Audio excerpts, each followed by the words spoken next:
from there. So that's that on Jotform. So in terms of payment integrations, let's say if you didn't want to use Jotform and you do want to just use HubSpot up until it's HubSpot payments is rolled out in the UK, there are two integrations that we would suggest, and these are the most common ones we've seen and the most common ones that we've implemented in people's portals. So one of which is Deposit Fix, the other is Stripe, which I'm sure you will have all heard of, and these integrate seamlessly with HubSpot.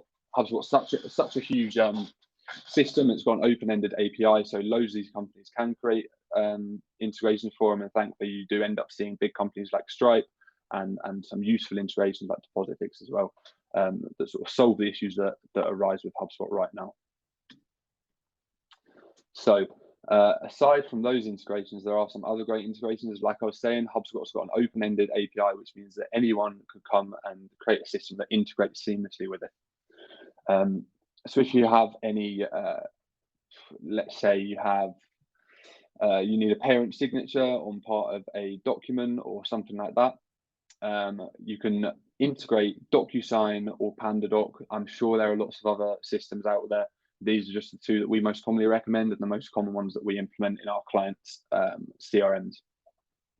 I'm sure you will have all heard of DocuSign. I know I definitely have used it before in instances. I've not heard of PandaDoc, but I have used it now myself, and it's really simple to use, really intuitive, and great if you do have a use case for eSign.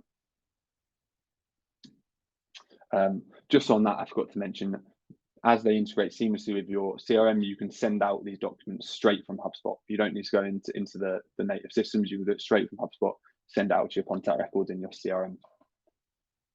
So here is just a screenshot of Jotform, exemplifying what I was just speaking about. On the left here, you can see the deposit.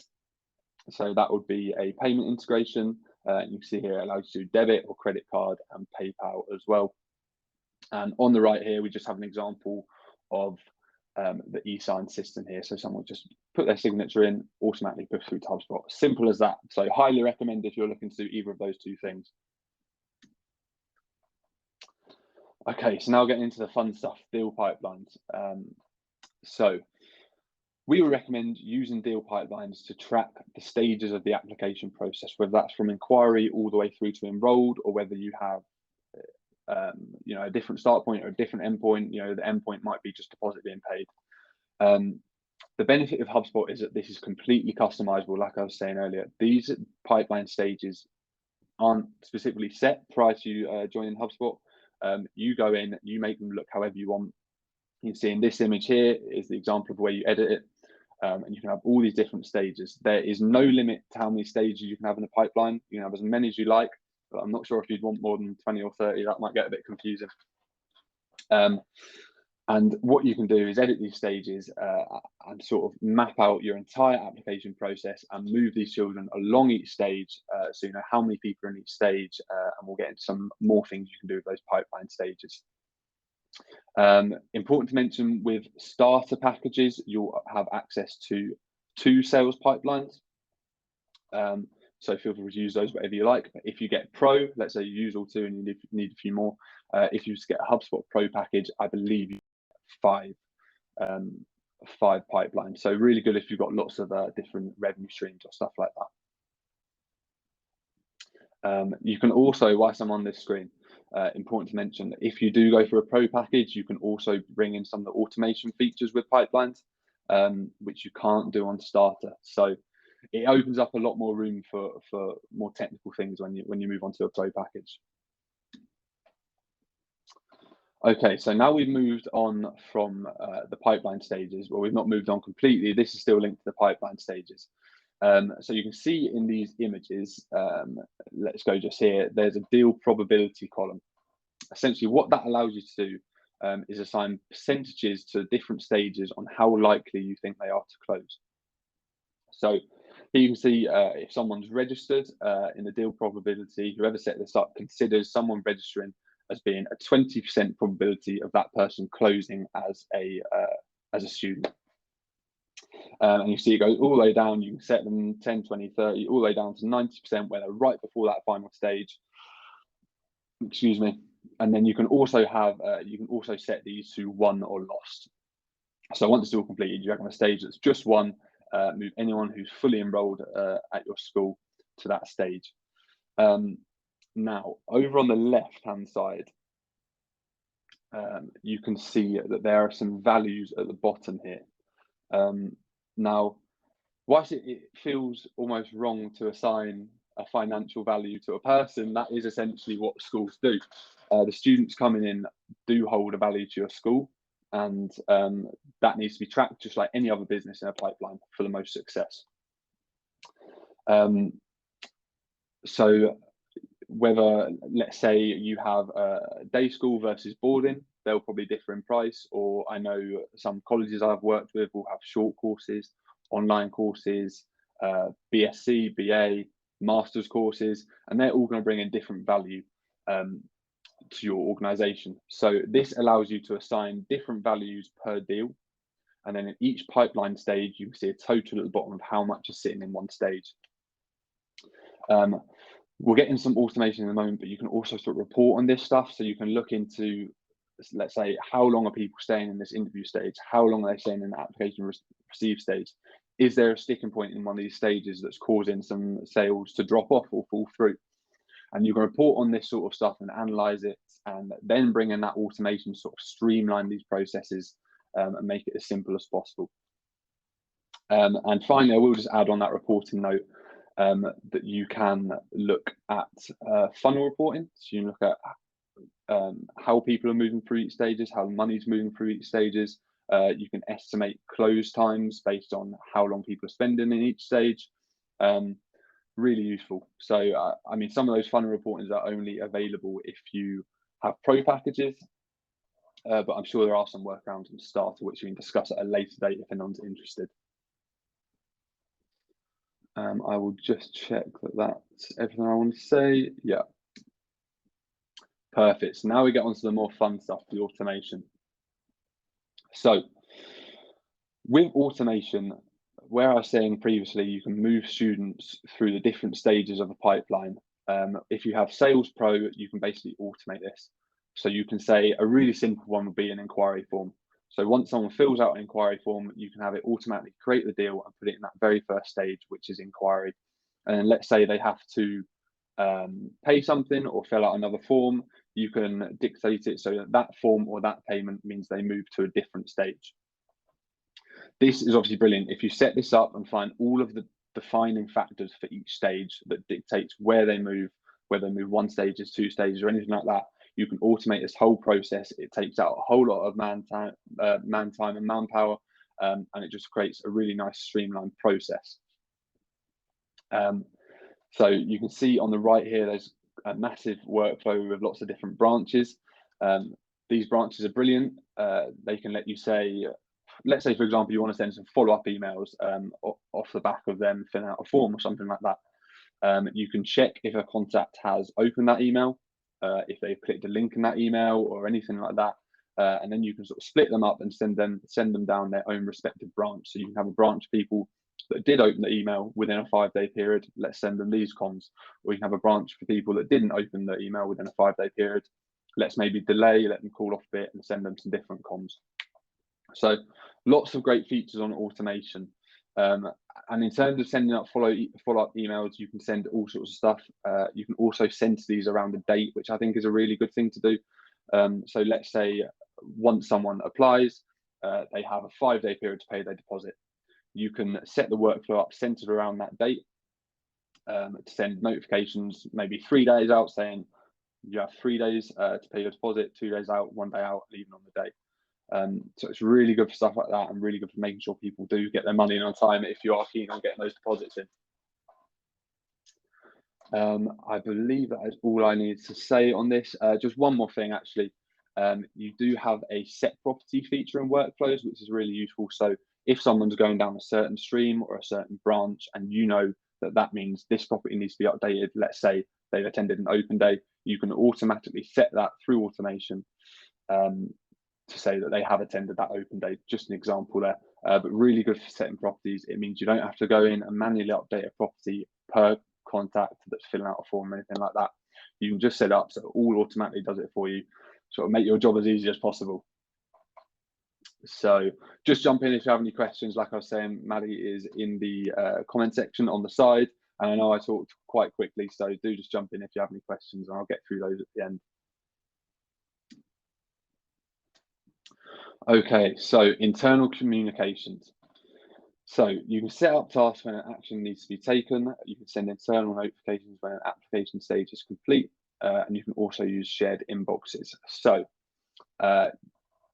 in terms of setting tasks, you can do this manually. You can go to one of your colleagues' profiles on your CRM and say, look, can you follow up on this contact? Or you can go to a specific contact and then tag your colleague in and say, I think this contact needs following up with scholarship info or something like that. You can also set up calls and meetings through HubSpot, and you can even do outbound calls through HubSpot directly. So really, some really good features there. Those tasks can also be automated. So let's say you have one of those really fancy workflows that we were looking at earlier. It might say, once someone's done this action, send a follow-up task to X colleague saying, please can you give this contact a call?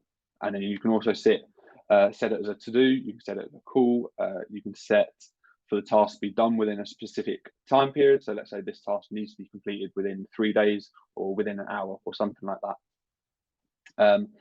And on that, you can also add a priority of like a red, amber, green system. So if it does need to be done in an hour, it's probably going to be a red priority, like needs to be done ASAP. So as you can see here, here's a contact record. They have a task tab where you can view all of the tasks. Here's some examples like callback, call list Wednesday, post event, not quite sure what that is, or call John. On the right here, we've got an image of the conversations inbox. So you can set up shared inboxes for your team. So you can have one inbox just for admissions if you wanted, and then another inbox just for inquiries or anything like that. And this is really good because you can have your whole team accessing the inbox. So if one person's off ill, it doesn't matter. You've still got 4 or 5 or 6 other people in your team that can then go and answer those emails. You can also tag people. So this is a good example of it down here. I'm not sure if you can see that. It might be quite small.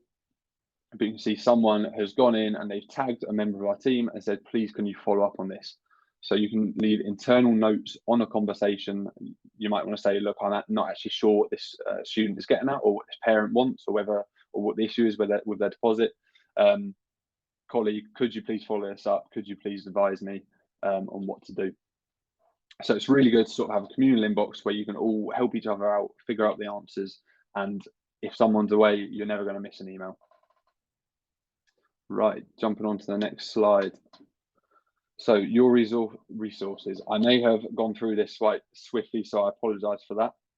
As I mentioned earlier, you'll get a few free resources off the back of this presentation. So you will receive an ebook guide to education integrations. That's one of our free resources. This is brilliant. I think I assisted when it was being made. There's, like I was saying, HubSpot has an open-ended API. There's so many things you can integrate to it.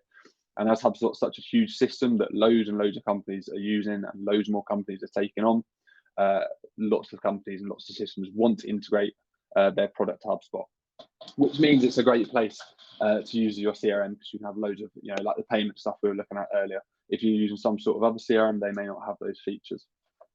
So yeah, I'd highly recommend giving this ebook a read through. Lots of relevant integrations to go through that may help you out and may streamline your processes. We're also going to send you a HubSpot knowledge base for setting up and customizing your deal pipelines and deal stages. It should be fairly straightforward. The HubSpot knowledge base articles are brilliant. They have really clear step-by-step guides on how to set this stuff up. One thing I would say is that they're obviously not going to be tailored to an education organization. So on that, if you have any questions about specifically setting up, let's say, an admissions pipeline for your organization, feel free to get in touch with us and we'll help you out with that. Finally, we're going to send you one of our blogs, how to measure the success of your school's admissions pipeline. So this is looking into the nitty-gritty about how long people are spending in certain stages. Do they need to be in this stage? Should there be another stage? What do they need to do to define each automation through the stages? So I'd highly recommend giving that a read too. 3 useful resources for you. Okay, does anyone have any questions? Let me have a little look. I'll click on the Q&A tab. Okay.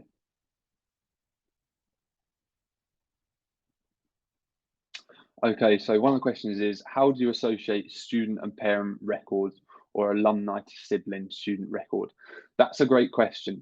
So annoyingly in HubSpot, as I'm sure you're aware if you're asking that question, you can't create contact-to-contact associations. What you can do is create company-to-contact associations. So in that instance, you might want to look into having your alumni as companies in your CRM. That way you can make those associations between the two. You may even want to look at doing that with your parents as well. Although we normally do parents as the contacts, students as the deals. That allows you to associate the two together, and then you may want to have alumni as your companies, and then you create a sort of matrix of association between them. So yeah, just to reiterate that, parents as contacts, students as deals, and potentially alumni as companies. Okay, let me just check in the questions.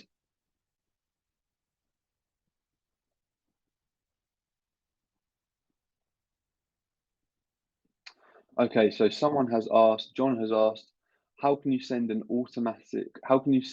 add to calendar invite in an automatic way, including unique links to users to a HubSpot landing page /email? So that is a great question. I know with your template emails, so not necessarily your marketing emails, but if you're using template emails and sequences and things like that, there's an option to personalize a meeting link from the sender. So whoever's sending that template email can have their meeting link included in the email. Other ways, I mean, if you just have one meeting link, I believe you can put those in marketing emails. I need to double check that. I don't want to say that as gospel, but you may be able to do that. Landing pages is going to be a tough one. I think emails is probably the best way to send out like your meeting links, but your meeting links can be found in the sales features. If you just go head to sales and then meetings, and then you can copy that link and add it to your emails and things like that. So that will allow someone who receives that email to click on the link. Your meetings will sync up with your calendar. So anywhere where your calendar's blocked out, that contact won't be able to book in those time slots. You can also set customized periods of when you're free and when you're not. So you might always be free Friday morning, 9 till 12. So you can set that as well. So that's what I suggest. Go head to sales meetings, copy your meeting link and put it in your email. And let's say you have a different meeting link to send to certain people. You could use smart content in your marketing email to say, if the contact ticks this box, show them this meeting link, or if the contact ticks a different box, show them this meeting link. So that would be my response to that. Hopefully that helps. Okay, are there any other questions? Feel free to shoot them into the Q&A box. I know I've sort of rushed through this presentation almost. I will just add that Lizzie is sadly off ill with COVID, so I did only get notified that I'll be doing this presentation this morning, so you'll have to forgive me for rushing through it. Hopefully all of the information was relevant. If you have any more questions, shoot them into the Q&A box, guys. I'll give a few minutes for anyone to shoot some questions in.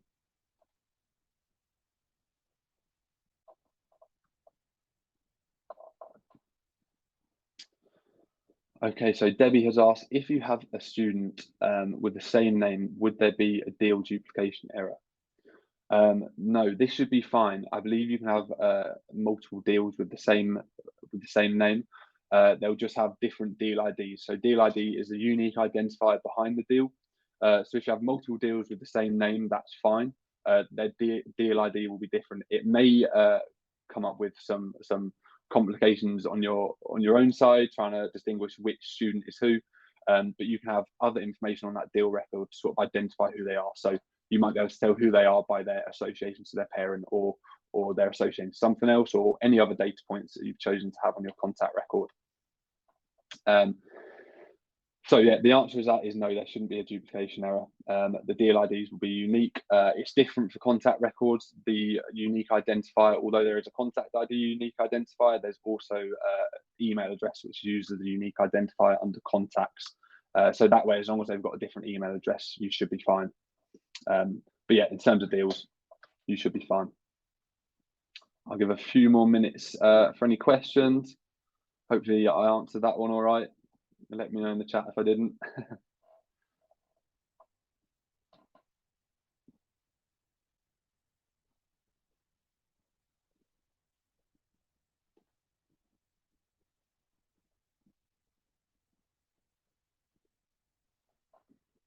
Okay, so Debbie's, this is a great question, Debbie. So Debbie's asked, what are common issues your new clients have? That would be tough to pinpoint to one exact thing. In terms of what we've just been speaking over, setting up reports can be difficult, especially when you've not done them before, and especially when you're on a pro package and you're looking into funnel reporting and attribution reporting. It can be really complicated. So just getting your head around the reporting is good. And when you do have your parents as contact and your children as deals, you can then report comparatively between the two. Excuse me, the same if you have alumni in the contacts. It allows you, it opens up so many doors to reporting, excuse me, on what you can do, and you can look at, you know, how long people have been in certain stages, what are the sticking points in your stages, do we need to streamline any processes in our automation and things like that. So I could probably go on with a long list of common issues that my new clients have, but I'll pick one that I'll say reporting. And in terms of setting up the deal pipelines, I think the automation behind it can be tricky. Sometimes the defining factors that would mean one student move from one stage to another might sit outside of HubSpot. And that can be quite tough, because obviously if it's not in HubSpot, you can't say if this happens, moving to the next stage. So usually there'll be a process of trying to move systems into HubSpot if there are any other systems outside of it. And then that sort of simplifies things in terms of the automation through deal stages. But yeah, I won't bore you with a full long list of common issues from new clients, because that could go on for a while. I'll give a few more minutes. We'll probably wrap up about 22, which I know is a bit soon, but we'll probably wrap up around 22. So feel free to shoot in any more questions in the Q&A box. I'll wait and give you some time. Whilst you're thinking of some questions, I'll just go through the next few slides with you.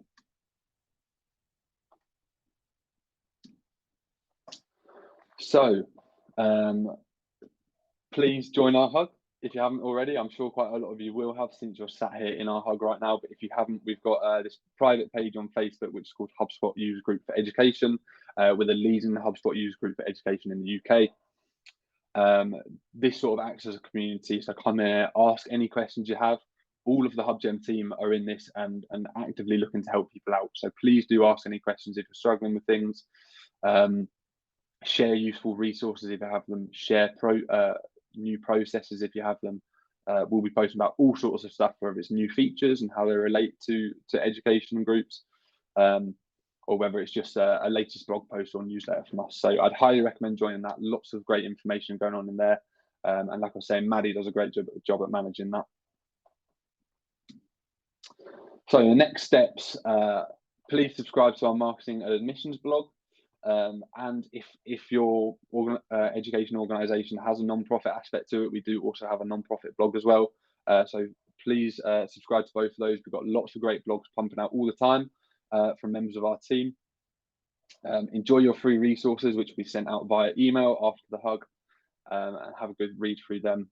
And of course, book onto our next hug session. Sadly, I don't think that'll be me, which I'm sure you're very upset about. I'm not actually sure who'll be taking that, probably Lizzie. So that is on June the 9th, 2022 at 10:30 a.m. And in this hug, we're going to be looking through managing your admissions process in HubSpot. So maybe a little bit of a deeper dive into what do we set these deal pipelines up, how do we set the automation and things like that. Thank you. I'll just jump back, see if any final questions have come through.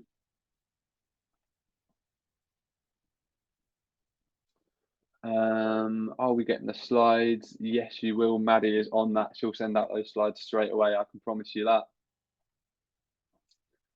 I'm just seeing in the chat, Maddie rocks. You're right, Debbie. I agree. Okay, that all looks good. If no one's got any more questions, we'll probably wrap it up a little bit early. Like I was saying, I hope you enjoy all of those free resources. Join our hug group on Facebook. If you've got any questions, shoot them in there, or if you have any more in-depth questions, or maybe you'd like to work with us, feel free to shoot us over an email, and we'll help out however we can. So thank you everyone for joining. We'll see you on the next hug, which was, just a reminder, June the 9th, and I hope you all enjoy the rest of your day. Cheers, guys.